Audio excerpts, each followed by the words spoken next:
Écoutez, la justice va faire son travail, mais finalement, le Sénat a joué son rôle et le Parlement a joué son rôle avec cette commission d'enquête pour commencer à tirer le fil d'un problème majeur dans notre société et d'un problème des liens entre l'État, entre le service public, l'intérêt général et la sphère privée qui est là représentée par ces cabinets de conseil. Moi, j'y vois 3 problèmes. Et évidemment, on a noté depuis 2017 une multiplication, une explosion en fait du recours à ces cabinets de conseil qui va avec l'idéologie et la façon de réfléchir de Monsieur Macron.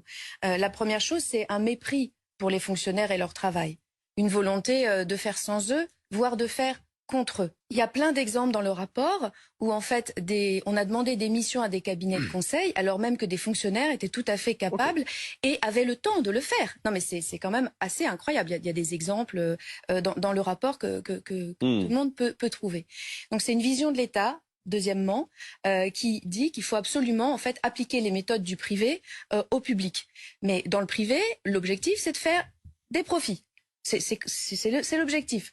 Dans le public, c'est de faire de la liberté, de l'égalité, de la fraternité, du service public. C'est pas du tout la même logique. Donc, en imposant cette logique-là, on est à contresens de ce qu'il faut faire. Et troisièmement, la question de la porosité.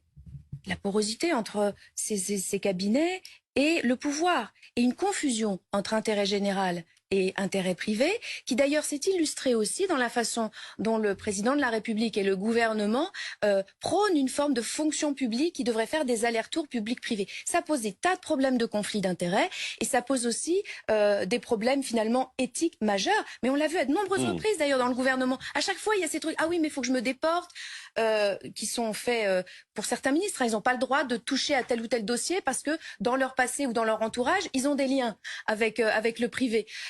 Il faut que ça s'arrête. Et donc maintenant la justice va rendre va faire son travail, mais effectivement il y a des questions de principe qui nous sont posées.